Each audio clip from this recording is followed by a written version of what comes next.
Oliver Schwab. He is the managing director of the World Economic Forum. His sister, Nicole, is a member of the executive committee for the World Economic Forum.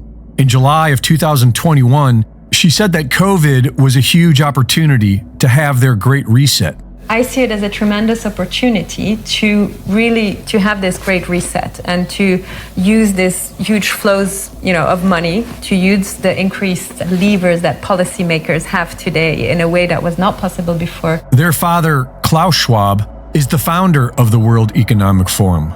7 years ago, he announced plans to start tracking the entire population and merge everyone with a central machine, what he now calls the Great Reset. The Schwab family is working together with other families because that's how Team Evil works. You can call them the Illuminati if you like, but they have no official name, and they are not illuminated. There is no telling how many family bloodlines are involved, but they keep it in the family for 3 main reasons, and they all have to do with power. First, and most simply, as a way to gain and maintain their fortune. Secondly, is to carry out long-term secret objectives. These families use insurance companies and private trusts to protect their own fortune from the fiat debt-based system that they created, and to generate the kind of money needed for a 100-year plan.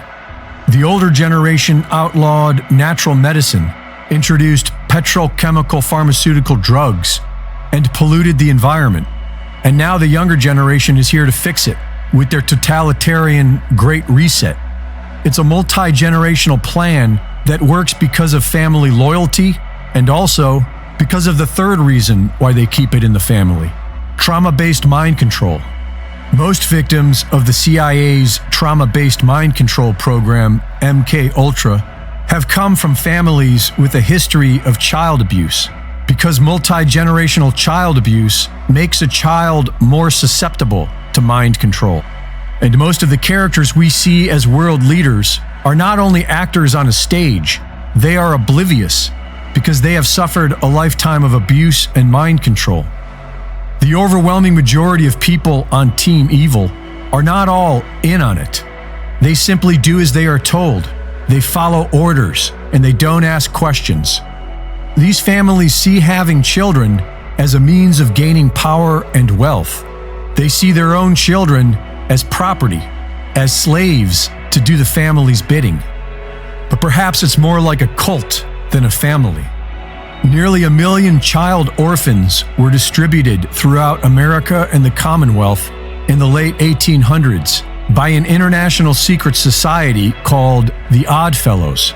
Delivered primarily by train, many of these orphans were born in private homes owned by the Odd Fellows and their offshoot, the Daughters of Rebecca, an all-female Masonic organization that featured symbols of mass breeding and fertility. Philip Eugene de Rothschild says that the Rothschild family alone has produced over 100,000 children in these secret breeding programs. Most of the U.S. presidents during this time were Freemasons.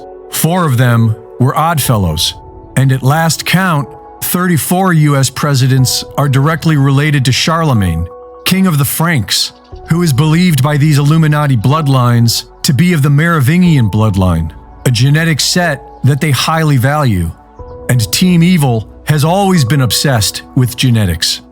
So it really isn't that strange to point out the similarities between Justin Trudeau and Fidel Castro, Angela Merkel and Adolf Hitler's mother, Barbara Bush and Aleister Crowley, or even Obama and Akhenaten. The only way these families and their abused mind control minions are able to control the rest of us is by dividing us. And if we, the people, could change that, then we could change everything.